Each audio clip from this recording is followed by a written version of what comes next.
Hello and welcome to the Choralosophy Podcast, a weekly podcast whose mission is multifaceted. Each week when you tune in, you will find episodes that question best practices, challenge music education dogma, facilitate conversations about touchy topics, demonstrate pedagogies, and conversations where colleagues learn from each other. This is episode 282. Music literacy is more than pushing buttons. Among the most misunderstood, mischaracterized, and confusing topics that I discuss on this show a lot is literacy. What is it? What is it not? It's time to include a wider lens here, beyond vocal and elementary general classrooms, to include instrumental and really all forms of music education as we think about what it means to be musically literate. Instrumental music, of course, has its own pitfalls. I mostly discuss the choir classroom pitfalls related to teaching literacy in this show, but David Davis is an instrumental educator, so I brought him on to compare notes. We are rethinking music literacy in this conversation, going beyond button pushing, or as I call in choir, that's what David calls it in band, I call it in choir, being a passenger princess, following along, copying, etc. But I'm super excited that I finally found another music is a language, let's teach it like a language nerd. So any others out there, if you're out there, we have to unite. So let me know who you are.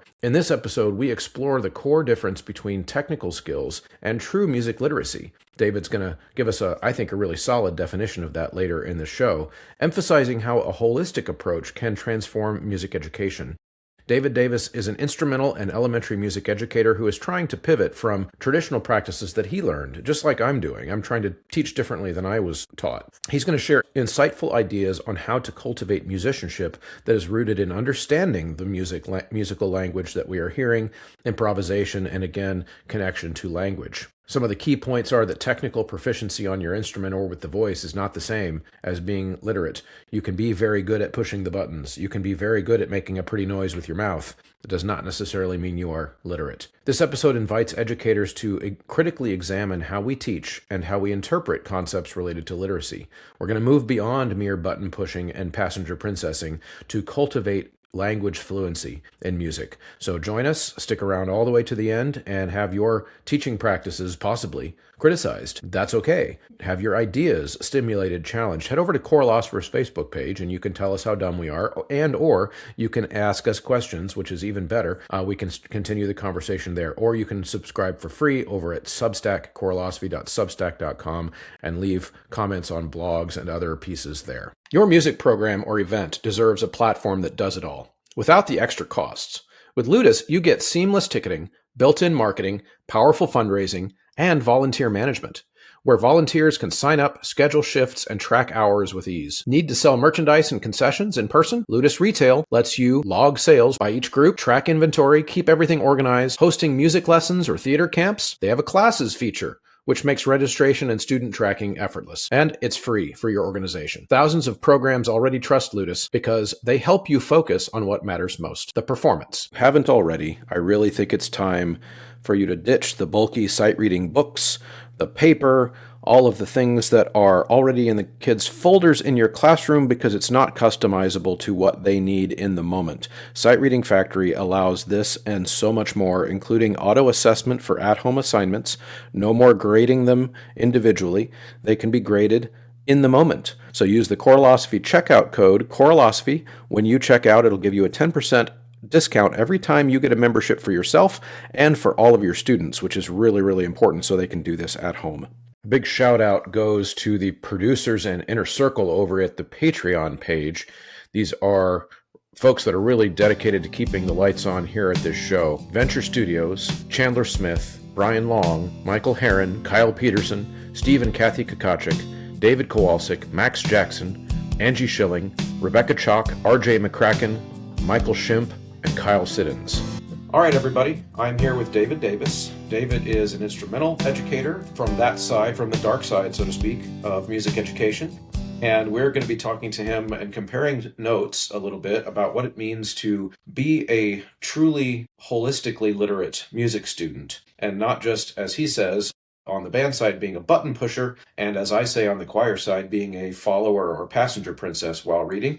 So David, welcome. Thank you. Yeah, I'm happy to have this conversation. Yes, I am excited, and when you reached out and emailed that you are also kind of pushing some of these same ideas within your spheres, it definitely was exciting, because I think it is rare and it needs to not be rare. I really think that we need to, as music educators, get outside of our bubble a little bit and go to some of these other areas of expertise. So we're definitely going to get into that and get to some of the good stuff here. But before we do, why don't you just tell everybody a little bit more about yourself? Where do you do what you do, and what do you do?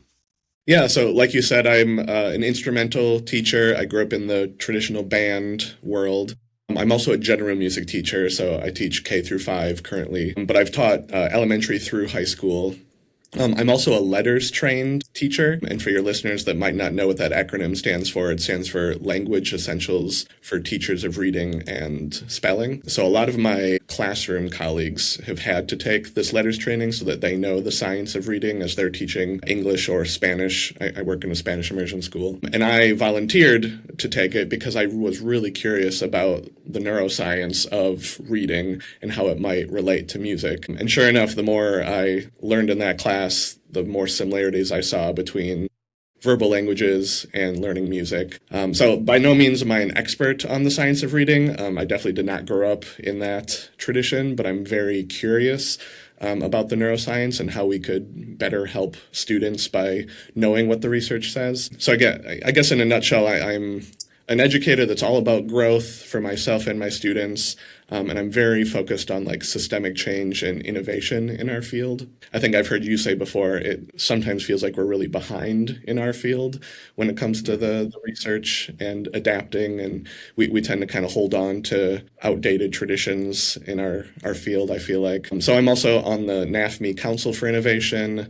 I've worked with the Minnesota Department of Education on some music reforms, and I'm on a couple boards, including Minnesota's MEA and the Rock and Read, which is a nonprofit that has to do with bringing awareness to the brain science of like the connection between music and reading. I've heard you say in some of your other episodes is you've mentioned the Soul to Story podcast, and I just wanted to say that also like lit a huge light bulb for me when I heard that.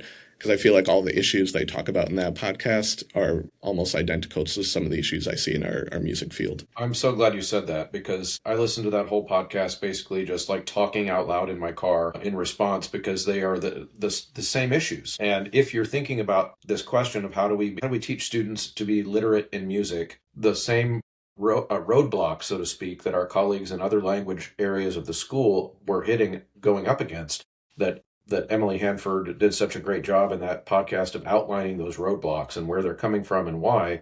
I do believe that a lot of that is the same thing we are facing in the music education world. The problem is we don't really even know that it's a roadblock. So that's a huge difference. I'm excited to dig into this question, because there are some really interesting parallels between the instrumental world and the band world related to this, and I want to get to those. But if you want to add something before I jump into your article, go ahead.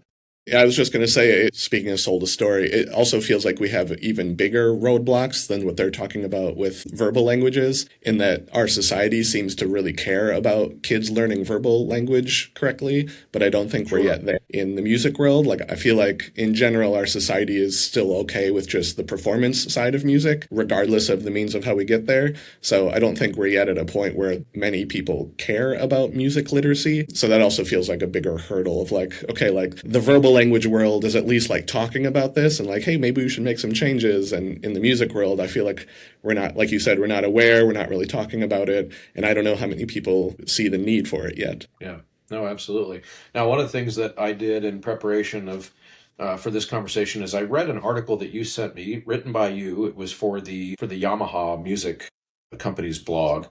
And it was called Teach Holistic Music Literacy, Not Button Pushing. And it was an excellent article. Of course, I was hearing a lot of things echoed from the instrumental teacher's perspective that are things that I've been talking about till I was blue in the face here on the podcast for years. And I'm going to highlight a spot. Since we've already talked about the science of reading connection and the science of reading parallels, there's a quote that you put in the article that goes like this. It's a quote by Louisa Moats. Children who learn to read well are sensitive to linguistic structure, recognize redundant patterns, and connect letter patterns with sounds, syllables, and meaningful word parts quickly, accurately, and unconsciously. Effective teaching of reading entails these concepts. And then you said, get ready for a hot take, which is this is why I'm highlighting it, because it's almost identical to the hot take that I've made on the choir side. A lot of sight reading happening out there isn't really reading at all. And then you make the point that the kids sometimes look like they're reading. They give off the impression of reading, but in reality, when they're looking at the music, they're not hearing music happening in their head when they look at it. They are decoding and figuring out where to put their fingers down, and then they blow, and then the music comes out. So in the choir version of that would be the choir teacher might sing them the line, so they hear it, and then they look at it on the page and try to sing it back. And or the piano player is sitting at the piano playing all the notes for them, so as they're trying to read it, they're not hearing it first, they're hearing it from the piano player first, and then echoing it back. And they look like they're reading in the sense that they're sitting there with their music, they're looking at it, but the music isn't coming from within their own brain out into the room. It's coming from somewhere else. In the band kid's case, it's coming from their instrument. In the choir kid's case, it's coming from the piano player. That's the parallel. So tell us a little bit about what you were trying to get at or communicate here in this article by making this connection. Yeah, thanks for the question. I feel like, in summary, what I realized a few years ago is I now believe that literacy skills and technical skills are two different skill sets. And I feel like in the music education world, we often blend those together or talk over each other. So, for example, when someone says someone's literate, they might be referring to someone that can play their instrument really well. And I feel like that's not my definition of literacy. That's my definition of like technically proficient.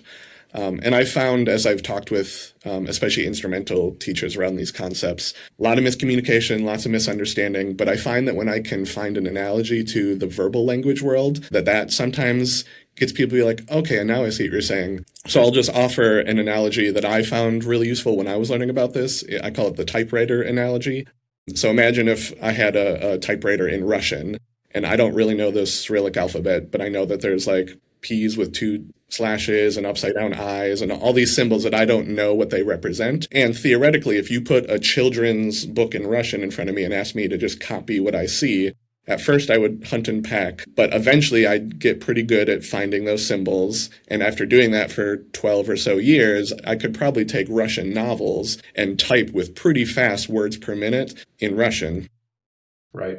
And just by doing that, I probably would still not be able to speak in Russian. I probably would not be able to understand people who speak in Russian. And I probably wouldn't be able to take those patterns of symbols and write my own book. I've only learned how to be a really good button pusher on that typewriter. So my technical skills as a Russian typist are really high, but my literacy skills in Russian are basically non-existent, if that's all I have. You in Russian.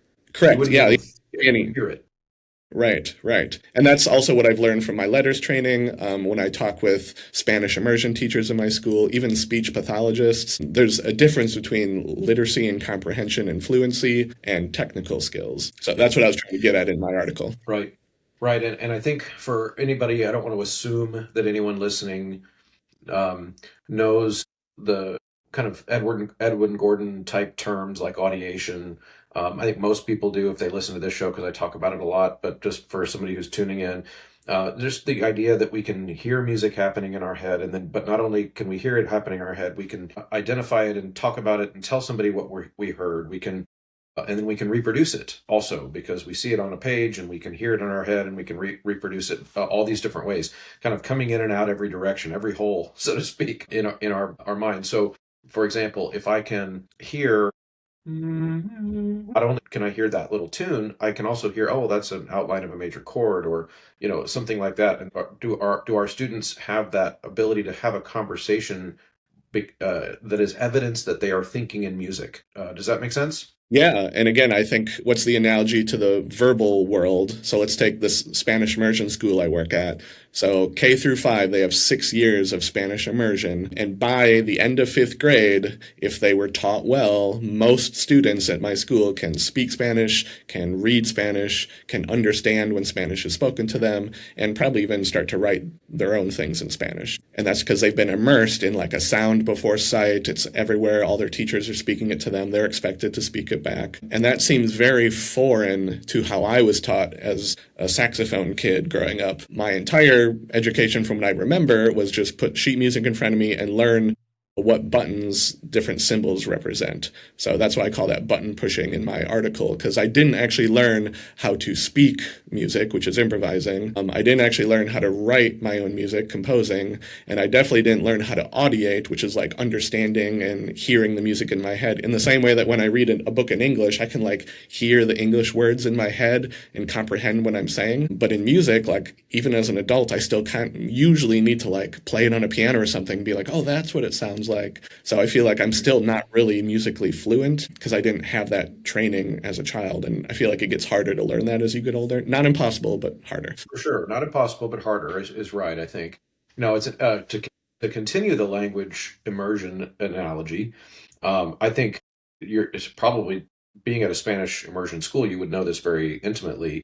But what is typical for American students, for example, who are going to take a foreign language is oftentimes they take their first introduction to that foreign language in like 8th grade or 7th grade. By that point, their synapses for acquiring new language by ear are almost sealed up shut.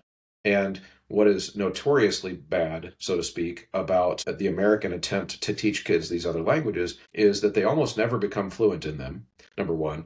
And number two, when they speak, they sound terrible. Like they sound like Americans because they're being taught the vocab, they're being taught to spell, they're being taught to read it off the page and understand what it means, but they don't ever learn what it sounds like. And you can spot them. And I had that experience because I learned French by ear as a kid. And so then I went to French class and I had an advantage because I knew what it was supposed to sound like. And I think that's, in some ways, that's what we're doing in music class also.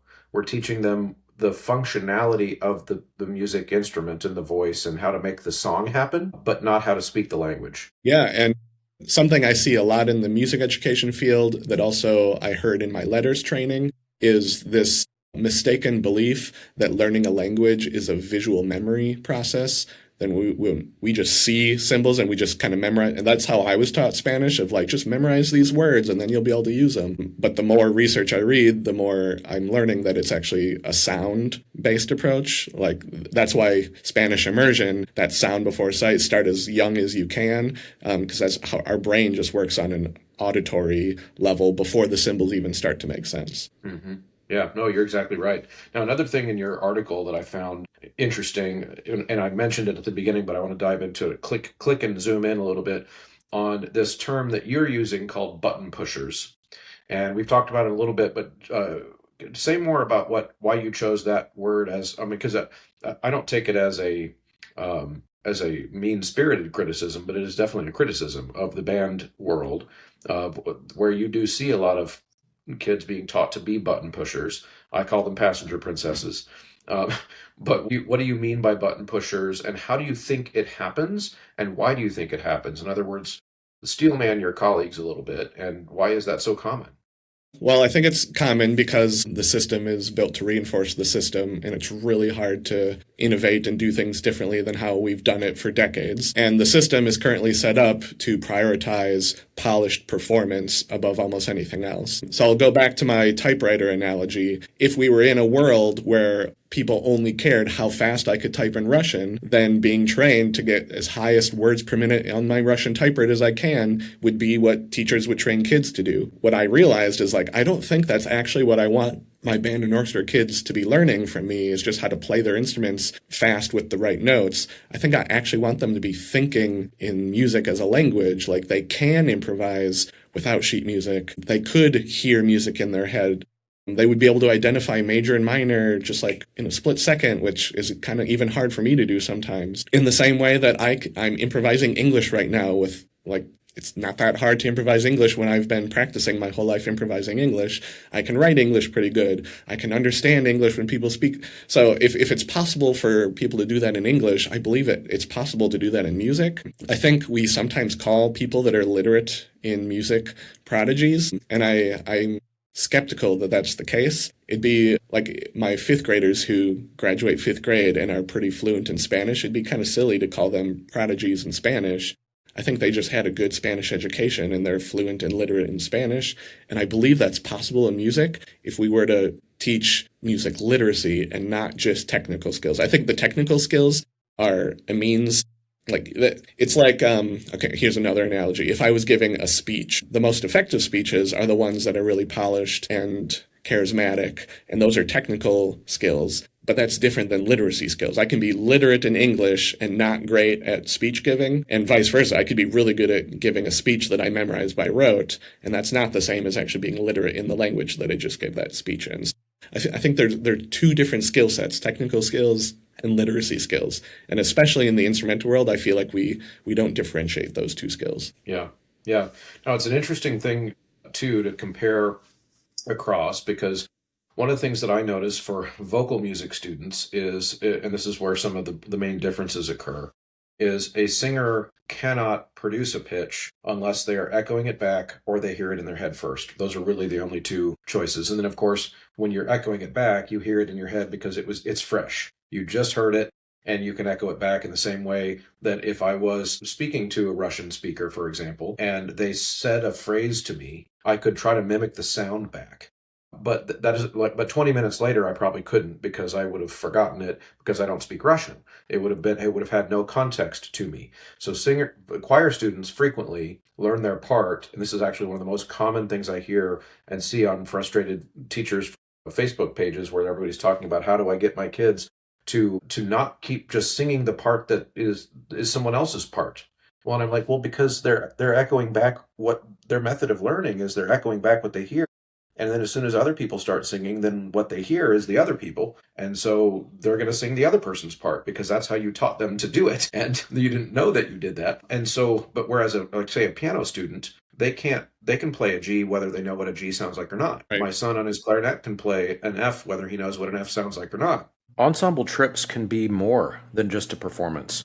They can build community, inspire artistry, and give students a reason to stay invested. That's why I recommend Kaleidoscope Adventures. For more than 30 years, Kaleidoscope has helped student groups travel with purpose, combining performance opportunities with experiences that deepen musical understanding and create lifelong memories. They'll help you find the right destination, the right venue, and the right balance of music, education, and fun. And they manage the planning from start to finish so you can focus on your job as an educator. To explore options for your choir, visit mykatrip.com or find the link in the show notes. And this is where I want to get your take on this, because you had said earlier that one of the reasons that this happens is because we're so focused on the performance. Now, I don't know if this is a disagreement. I just want to know what you think, because I think that if music students were taught the way we're describing, the performances would be better, because they would be more in tune, they would be more rhythmically precise, there would be less following other ensemble members. We would have thinking, creative, fluent musicians playing and singing. So to me, I don't think the performance goal is the problem. I think it's the pedagogy itself is the problem. Thoughts? Yeah, I think I mostly agree with that. As someone who primarily teaches beginners, maybe it's like a long-term thing. Like if as a year one band student, if I'm still expected to give 2 or 3 concerts a year, and I feel like I'm going to get judged by my principal or the audience based on how these beginners sound. I remember feeling this early in my career of like, yeah, I want to teach literacy, but I just don't have time, because that concert's coming up in 3 weeks and we just got to be able to get through Pirate's Cave or whatever. So I think when I say performance, that's what I mean, is that just the being able to push the right buttons at the right time together, that's like the be-all, end-all, because whether they're literate or not, the audience is going to think they're musical and they're good. So maybe it's a trade-off of like, what if we like pull back on some of the performance expectations, at least at the beginning? Because I agree with you that if they are actually literate and fluent in their language of music, that as they get older, yeah, those performances will be phenomenal. They'll probably play so much more in tune. There won't be such a thing as sight reading. It'll just be reading, because their brains will just know how to look at music and hear it in their head, and will keep their technical skills going with their literacy skills, so that they're able to take the comprehension they have and translate it onto another piece of equipment. So yeah, I think it's like a both and kind of thing. Yeah, no, absolutely. And the way I would fill in some of that gap then, because you teach elementary school kids, I teach high school kids, but I teach also a lot of high school kids who are beginners, because in my school district, they don't get a lot of chance to sing until they get to high school. That's just the way our system is set up. They get very precious few opportunities to vocalize and verbalize, so to speak, to keep the language analogy going, the music that they hear. They do a lot of listening to Spotify, and they do maybe some every other day for 40 minutes kind of choir experiences in middle school, but they don't get that immersion that you really need to learn a language. And so I'm teaching beginners. However, the one little modification that I would make is if the music that they're being asked to play or sing is at their appropriate level for their age and their experience level and their growth along that curve, then the performances really can be excellent. I think even at the beginner level. I think one of the things that a lot of colleagues do is they over-program. In other words, they give the kids music that they should not be playing or singing for their level. The way, and another analogy that I would pull out of this is let's say you've got fifth graders. They could probably be taught with enough repetition. They could probably be taught to perform a scene from a Shakespeare play, but that language would be way too advanced for their level of comprehension of the English language, and they could probably mimic it, but would they have the deep understanding that would be required for them to act that play out in a profound way that a 40-year-old actor could do? And yet we give kids repertoire that they can mimic back, but they lack the comprehension skills to do it. So I think if we are programming for their current linguistic level, then the performances truly can be artistically excellent. Thoughts? Yeah, I think I agree with you. And what I was thinking about as you were sharing is I think it was something I read in one of Gordon's books that, similar to verbal language, one of the best ways you can find evidence that people are comprehending and thinking in the language of music is improvising. Because you just said, like, the Shakespeare they could memorize, they could say it but not understand. And that's all kind of like rote education. Like, you can train people. Like, I don't speak French, but I think I could be trained to give a speech in French and say all the sounds correctly, and the whole time never know what I'm saying because I just practice the sounds. I think that's often how we teach music. We're just training kids to repeat back the correct sounds so it sounds like they're thinking musically. But then when we go to improvise, they just freeze and they get stuck. And that's kind of evidence that, like, okay, so their brains are actually not thinking musically because they're not able to speak this language. My Spanish immersion students, I can tell that they're thinking in Spanish when they can just improvise a spur-of-the-moment conversation in Spanish. Because, like, oh yeah, their brains must be thinking in Spanish because they're having a conversation right now. Yeah. I never really thought of it that way, but the thing you just said about how it also can appear that they're thinking musically, just kind of like we talked about earlier, how sometimes it can appear that they're reading. They're mimicking the behavior of an adult who is reading.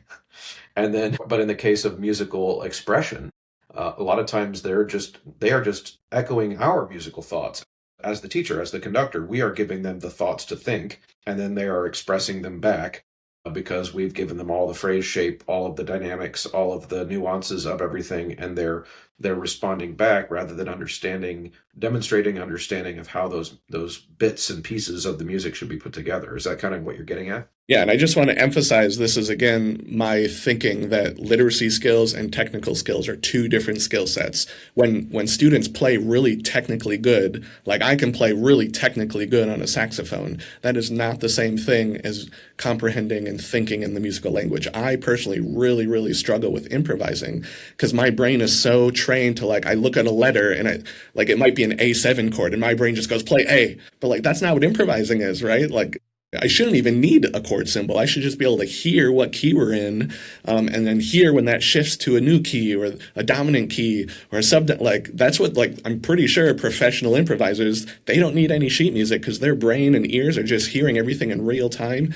in the same way that I'm hearing you speak English in real time and responding to you. So that's what I kind of agree with. I think it was Gordon saying that, like, the best evidence for comprehension in the language of music is improvising.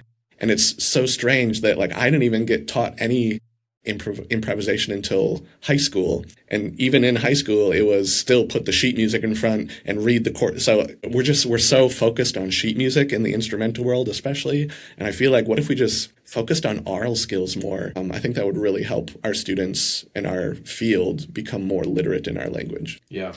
Well, so this might be a disagreement then, because I think I understand what you're saying, and obviously we share so many of these ideas about what kids should be able to do in their musical brains. But I think I'm going to push back a little bit and suggest that maybe you're misdiagnosing the problem when you get to the sheet music part. I don't think it's that we focus too much on the sheet music. I think it's that we teach the reading of the sheet music without all these things we're talking about. And that if if we were to do it holistically, kind of like you describe and like we've been describing, then the sheet music wouldn't be a barrier anymore.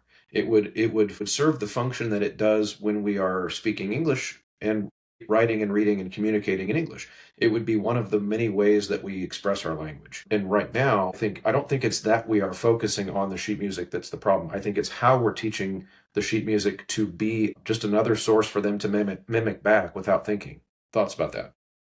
Yeah, I think I agree with you. And I'm wondering if that's kind of like stage two, because part of me feels like stage one is just the oral foundation. I think in some of your previous episodes, you've called it like your musical library, in the same way that like a child who's 1 or 2 is still building their mother tongue vocabulary by all the people talking around them, and they're trying to like start to say words. We wouldn't put a novel in front of that kid because their brains are not even ready to make the orthographic mapping connection of this symbol equals this sound because they're still learning the sounds. So I think similarly in the music world, especially because our society is not great at music immersion, and a lot of kids are not having well-rounded oral libraries. I wonder, so maybe more for me as an elementary teacher than you as a high school teacher, can I be building a vast oral library and start to show them the symbol correlations so that they're more ready for stage two, what you're talking about when they're middle high school, so that the sound symbol correlation is just so obvious to them. Whereas right now, I feel like our whole system's so broken that you're getting high school kids that are not fluent at all, and you're kind of having to do both at the same time. Do you agree with that? Yeah, no, you're exactly right, and so I think that's just a nuance, but I don't think it's like a semantic difference. I think because we do hear a lot of music educators, I guess, usually ones who identify themselves as progressive educators and or student-centered educators in music who will say things like we focus too much on music reading. But then that's where the misunderstanding happens, I think. I don't think it is a focus too much on. I think it is a teaching it incorrectly thing. And then that leads to that other mythology that you mentioned at the beginning, that the kids who can read really well are these prodigies. As if you can't just, if we were teaching it in a way that wasn't preferential to those 1/3 or so of kids who will learn to read no matter how you teach them. I think because we're teaching it poorly we create these prodigies who we then lift up into these greater opportunities, and it creates all these inequities and kids that get all the opportunities for scholarships and solos and all these different things, and then everybody else quits music. I think that's really what's happening. For me, it's about the pedagogy, not about the notation specifically. Does that make sense? Yeah, and I just want to clarify, my belief is it's not if we should teach notation, it's when. So what I was trying to say earlier is I start with sound before sight, and then I'm always assessing, okay, I think their brains and their oral library is ready to start introducing the symbol correlations, but they need that oral library first. So I do think we're pretty aligned. It might just be a matter of when we start introducing symbols that maybe we disagree on, or maybe not. Well, I don't think we probably do. I think, but there might be a nuance there too. So, for example, I don't think it's bad to introduce concepts of notation even to kindergartners. What I think is bad is when we start introducing notation for sounds that they don't yet have in their audio library. It's the overprogramming thing again. It's when we want to impress our principal. So we're going to have our kindergartners singing 3-part harmony, like with all these fancy patterns and all these different rhythmic things that just make them look so well trained, but then they're accessing a different part of their brain. They're simply mimicking back what we're teaching them to do. They're speaking Russian even though they don't speak Russian. And I think that's the issue. But I think that every kid, so this is kind of my little theory about this, is every kid who's raised in the Western Hemisphere, by the time they're 5 years old, by and large, would have certain basic musical concepts already stored in their music library, even when they arrive in kindergarten. And it would be major and minor. It would be 3/4 time and 4/4 time. If you're an Indian kid, you might even have 7/8 time. But our kids on this side of the world don't have that, because it's in our folk music, it's in our pop music, it's in the mall in the background, it's in restaurants, it's everywhere. And so I think kindergartners are not too young to hear that looks like quarter note, do, re, mi, and all those types of things. It's just that we shouldn't be using the notation to teach all this performance repertoire that they are not ready to read and understand. Does that make sense? Yeah, I'm pretty sure we're in agreement. And then there might just be finesse in the how do we go about doing that part. Yeah, of course. Yeah, and I'm not an elementary school teacher, so I wouldn't even want to even get into how to proclaiming the nuances of how that should be delivered sequentially over the course of a whole school year. That's not my area of expertise. I'm just thinking of it linguistically in the same way that we wouldn't say a kindergartner is too young to be shown that the letter A sounds like and the letter B sounds like b, but that you also don't hand them Shakespeare. Right. Yeah. If they already know, if they have that sound in their sound library, then I agree. Yes, now they're ready to make that symbol correlation. Yeah. Yep. Yeah. And just I'm sitting here wondering, you as a high school teacher, like how much better would our field be if we all taught, like you're dealing with so much in high school that, in my opinion, should be addressed. Like, can you imagine, it's like you said with Spanish, when people start Spanish in like 8th or 9th grade, like trying to teach Spanish immersion that late and just how much harder that is than actually starting at a really young age when the neuroscience and the synapses and I'm just sitting here thinking like how your job would look so different if your kids had music literacy from K through 8. Right. Well, and this is one of my other beliefs too on the vocal side of things, that we get notoriously one of the biggest stresses that choir teachers in middle school and high school have is boys who can't match pitch. But I'm going to put can't match pitch in air quotes, because it's not that they can't match pitch. It's that they have not been ever asked to, as their voice grows, as the vocal mechanism itself goes through puberty and doubles in size, they've never been allowed the time that it takes to coordinate their muscles and sound out those sounds. Because, of course, that's where singing, for example, is different than speaking, where it matters what octave you're in when you're singing. When you're speaking, it doesn't really matter. You can convey the same linguistic idea in your soprano voice as you can when your voice drops, and it doesn't change the language. And kids need the opportunity to work that out, and it takes time, and they don't get that opportunity. So then by the time they're high school, we think they can't match pitch, but in reality, they just can't sing the pitches you want them to. And we label them as, oh, well, he just can't hear the music. Or, I talk to these kids sometimes and they're like, no, we can hear we're wrong. We just feel dumb. Right. It's not, I can't hear it. Yeah. And then a barrier I'm thinking about in the instrumental world, maybe this is similar in choir, but by the time they're in high school, we've essentially kind of weeded out the kids that maybe had stronger oral skills. Well, maybe that's not the right way to put it, but the kids who have stayed in band and orchestra by high school are the ones who excelled in the technical skill button pushing side. So I've talked with high school teachers who are like maybe curious to try some of these like oral science or reading approaches, but they meet so much resistance from their students because their students have been trained. No, I just give me the sheet music. I just want to push the right buttons. So part of my thought process is like, how do we prevent the resistance of like the cycle just making the cycle? Yes. Now that's interesting. That is really interesting. I've never thought of it that way. On the choir side of things, what I notice is that kids also have I call it an identity crisis when they get to high school, because at least where I am, because this is the first time that they have choir every day and they're being taught these musical language concepts and they're being held accountable individually as they do, because I really believe that for singers, they need to do these things by themselves or else they don't know for sure if they're just following someone. So I do a lot of individual work with kids so that they can develop these skills. Sometimes kids who have grown up singing beautifully, and especially from elementary school where they were the most brave singer and they had good facial expression when they sang and everyone's been telling them they're cute and the best singer ever. And then they get to high school and suddenly it's hard for them. And they have this, a lot of times those kids want to quit. Like everyone else has told me that I'm an amazing singer and I get to Mr. Muntz's class and I have to work hard all of a sudden. Mm-hmm. And so, of course, usually I can convince them that, no, actually, you are amazing. You're wonderful. But this is a skill you don't yet have. And so that's what we're going to work on because I'm a teacher and I get paid to teach you stuff that you don't already know how to do. That's like the whole point. If you already knew how to do it, then you wouldn't need to take my class. Yeah, I think changing to what we're talking about is going to be hard for everyone involved, for teachers too. And when I think about like that heavy lift, I think where my thought process goes is we talk about lifelong musicianship, lifelong learning, and yet what I read and what I see is that oftentimes as soon as people graduate high school, they're just done with music, especially if they play like a band instrument. It just, that instrument sits in their closet the rest of their life. And I wonder if part of that is because we're not actually teaching people to be literate in the language of music.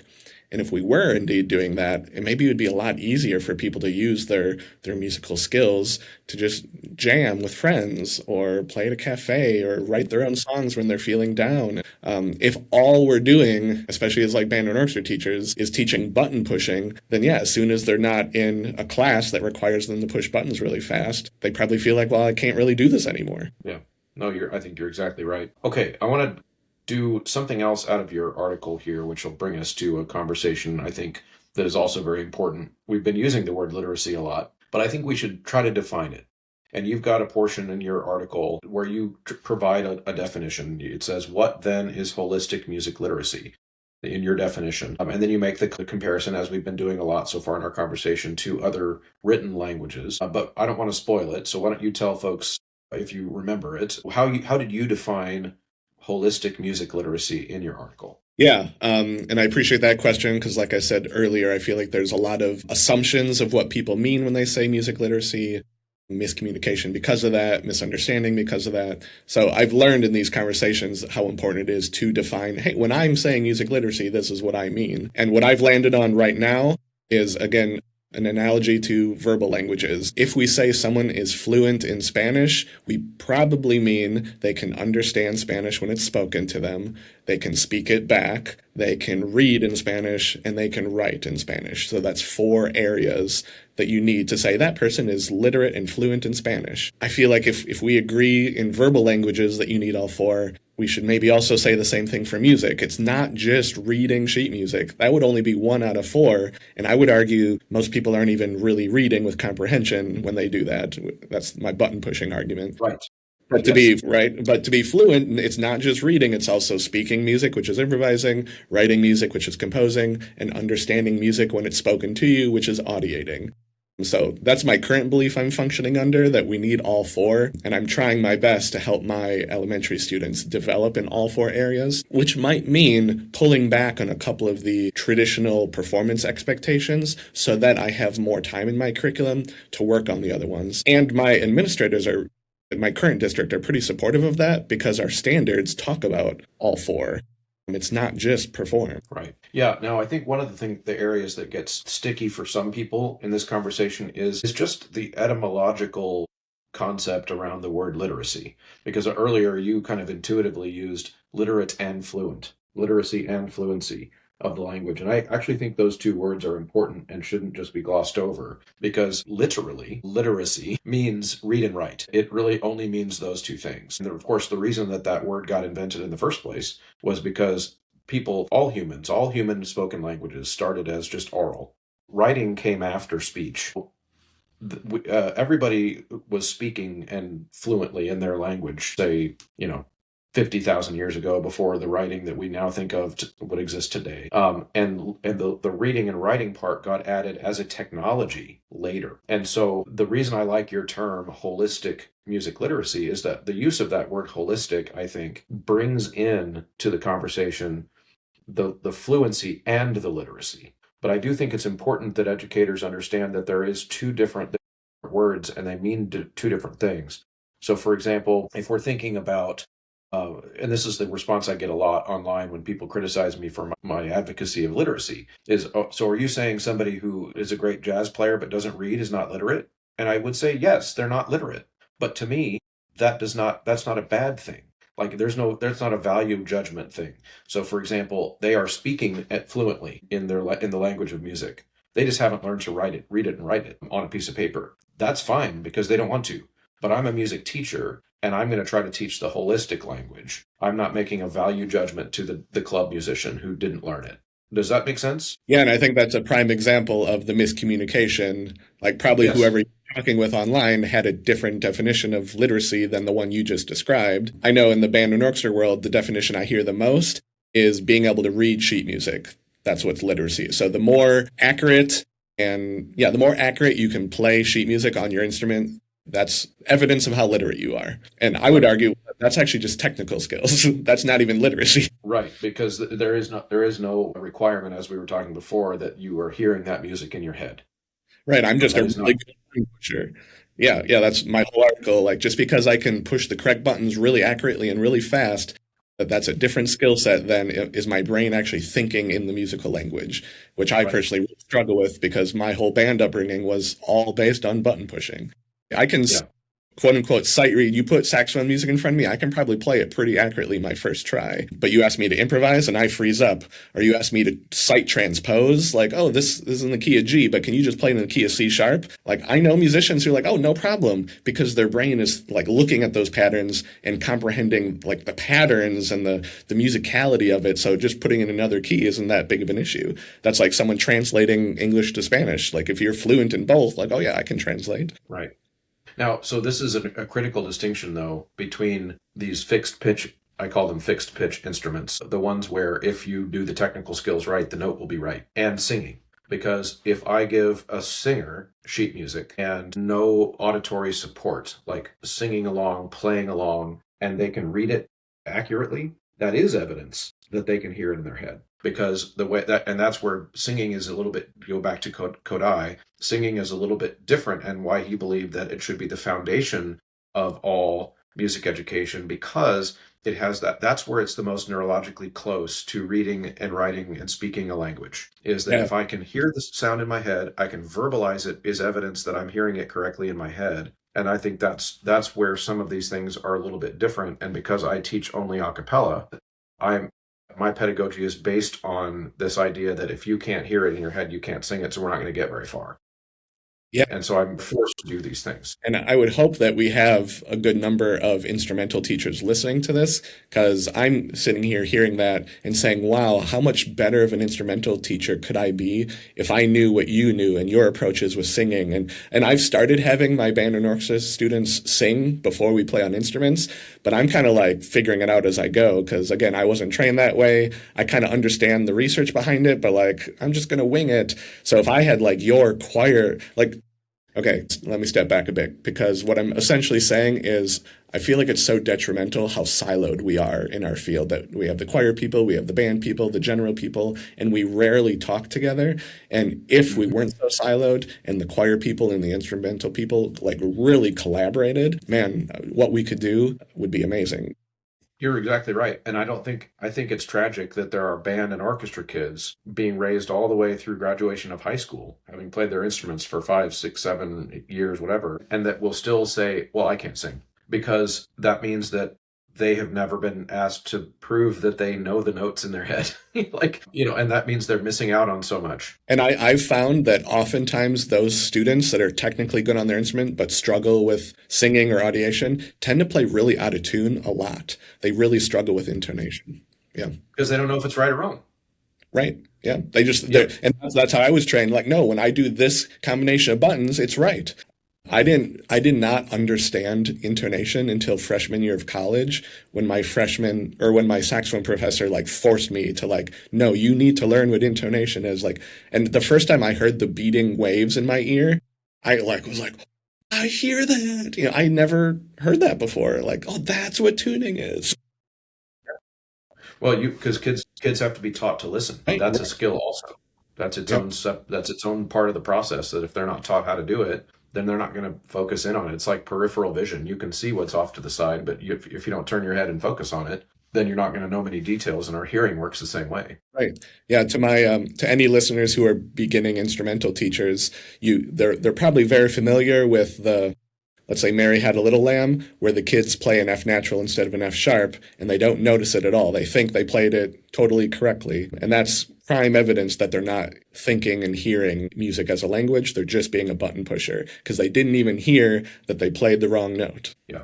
Yeah. Now, one other area that I want to get to is notation systems, because I know you and I have talked a little bit before about some possible disagreements that we might have. I think as we're learning, the disagreements are less disagreements and more nuances of situation. But my belief is that the best way to teach this holistic literacy, which includes all of the 4 areas that we've been discussing, that standard notation or stick notation or whatever you'd like to call it, is the best way to do that, only because it's the best tool that it has been invented, because it has the clearest way to write the specific of what pitch is supposed to happen at what time for what duration. And I don't know of a system that would give a student access to as many specific musical sounds to be able to write down with clarity of any other system. However, I'm not married to that system, so if a new system was better, I wouldn't be opposed to it per se.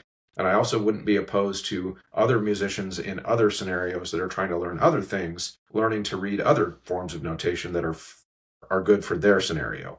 Thoughts about that, and let's see if we can kind of uncover any possible disagreements here. Yeah, I think what comes up for me is it's very culture, genre connected, related. And I think probably some of the disagreements you might have in this discussion is that our current United States music education system is so rooted in Eurocentric music. And I think there is an argument to be made that standard notation is a really good system for that style of music. But there's so many other cultures and genres of music out there. And I don't know if I would go so far as to say like standard notation is the best way. That, again, I'm going to, what's an analogy in the verbal world or the language world? That might be like saying, well, I believe English is a better system than hieroglyphics.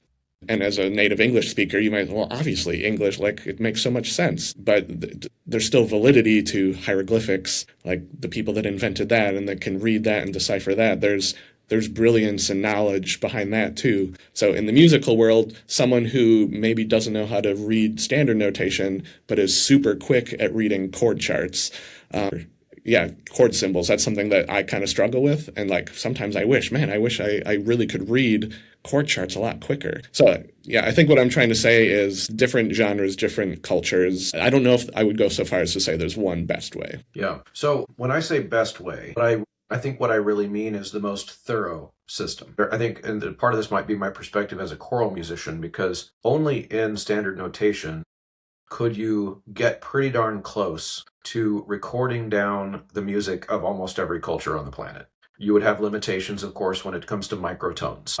And there's people have been doing some really interesting experimentation of how to adjust modern notation or standard notation to include microtones and different symbols that you could use. But I don't know of another system that exists, and I've looked hard. That's why I say these things in public, because I've looked hard, and I don't know of another system that gets anywhere in the ballpark of the thoroughness that it would require to write down all of the things that musicians can hear all across all cultures. And this is where I think the disconnect is for me and a lot of people, is that in my mind, notation is not an expression of culture. Notation is a technology. All notation, by the way, not just music notation, all of writing things down is a technology for storing information. That was the only reason anyone invented any kind of writing ever, was to store information. So to me, the value system is not cultural value. It's technological value. It's how much information can it store and how efficient is it in communicating that information to other people. And I just don't know of a more thorough system. And until someone shows me one, I think that's probably going to be my position.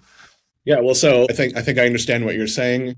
And again, verbal analogy. Would this be similar to someone who says, well, I think English is the best language for expressing ideas, so I think everyone in the world should learn English? Would you agree that like someone in Mongolia, they should learn English? No. However, we don't read and write. Our notation system that we use to speak English is not English-based. So we read and write in a system that was invented by non-English speakers. And the notation system that we use of all the 26 letters, first of all, is not the same as it was 1,000 years ago. It's evolving and changing, just like standard notation is, by the way.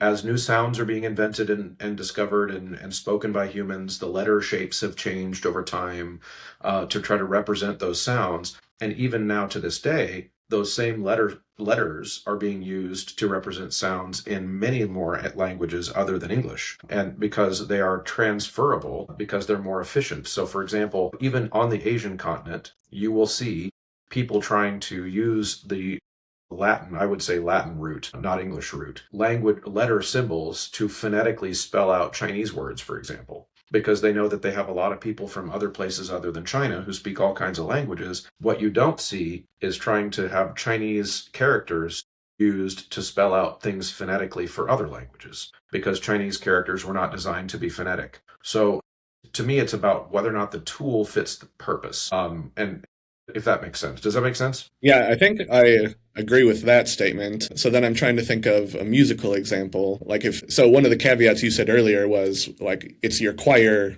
class. And I think that's a big distinction. What if next year you were assigned to teach a rap class? Do you feel like you would still use standard notation for all the music you're learning in your rap class? So rap is rhythmic speech. So you would not need the 5-note staff, for example, the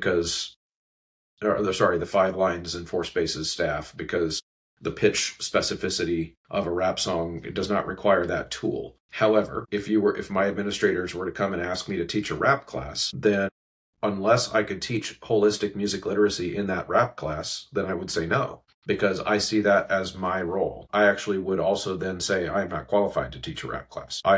What kind of fraud would I have to be as a white guy from the suburban Midwest to teach a course on rapping? I might as well teach a course on chemistry. I'm not qualified to teach that. And so I guess that would be the way I would respond to that. I don't have a judgment about whether or not rappers write down their music on staff paper. That's not the purpose of it. But also music education has a different purpose than pop music does, I think. I think there's a different.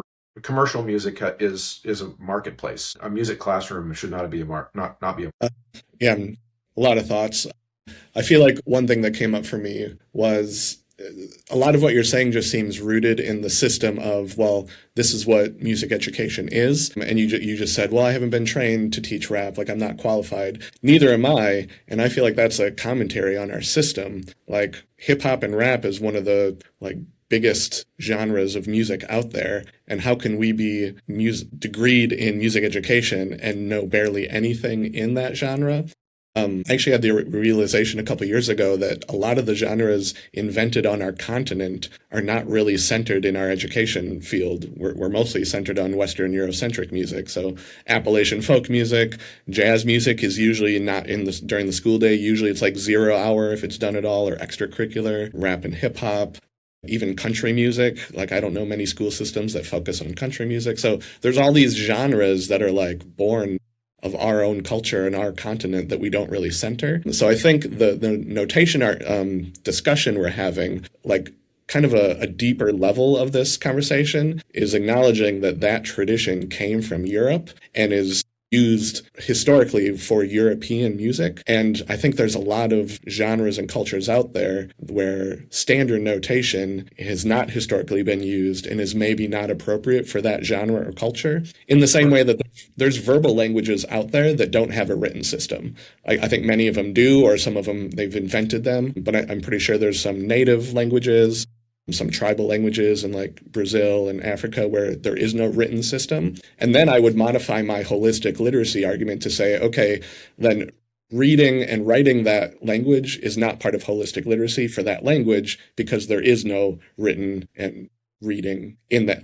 To be holistically literate in that language, it's just speaking and understanding. Yeah, and I agree with a lot of that. I think my response, though, would have to be that it sounds like you're describing, and this is of course saying this with the utmost respect, you're describing utopia. In other words, there is no way that any one music teacher could become qualified in an entire lifetime to teach all the musics of the world. And that's not a commentary on the system. That's a commentary on the reality of finite time, resources, and mortality. We can't do all of those things. And the other thing I would say related to, the rap, let's go back to the rap example. For one, I'm a huge fan of 80s and 90s rap because that's the era that I was raised in. I am so thankful that music education has kept its, for the most part, dirty little paws off of hip hop, because I think we would ruin it. Not all music belongs in classrooms, and I don't think it's because not all music is good enough. I think that's the straw man argument, or it's not valuable enough. I think some music needs to be outside of school in organic folk traditions, where we're not getting graded, we're not attached to a term, we're not attached to any tradition other than that oral tradition of I learned to play banjo hearing my grandma play it on the porch. I didn't go take banjo lessons and have to play for a jury and get the wrong answer, right answer. I think some music just needs to be organically passed down. And then classical music is a different thing, by the way, in all cultures. There's classical music in almost every culture too. There is that distinction between classical music, a teacher teaches it to you, and just organic in the community. And I think we need to preserve both of those. And part of that is that separation that's really important, where there's no right answer, wrong answer. Yeah, and I just want to point out that I specifically use the term Eurocentric aesthetic and not classic, because I also agree that there's classical in lots of genres. Right. And usually, at least in the United States, when we say classical, what we're actually referring to is Eurocentric classical music, like Baroque and Renaissance. Now, of course, we're creeping into an entirely different podcast now. Yeah. If I could just share maybe a final thought on this.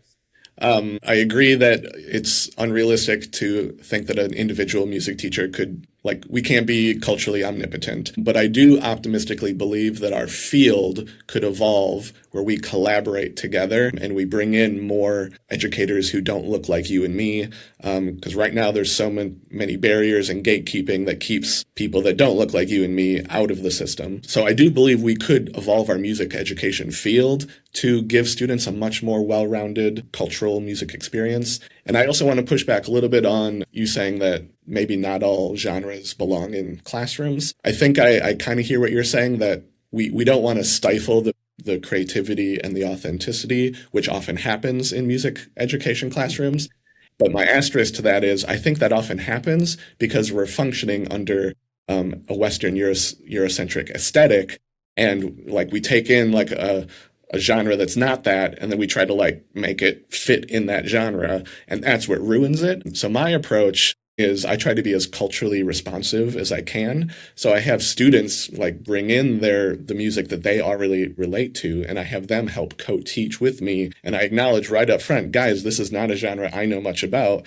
Let's have Johnny help explain this genre because he's grown up with it. So I would argue that I think all genres belong in the music classroom, but they should not be done in the Western Eurocentric lens, which I think is our system is currently so many of us perceive music education through that lens because that's what the system is built to reinforce. And I'm trying to I'm not saying that Western Eurocentric music is bad, but it's so inequitable. I'm trying to even out the playing field. Right. Yeah. I would recommend, I actually wrote a blog about this exact thing.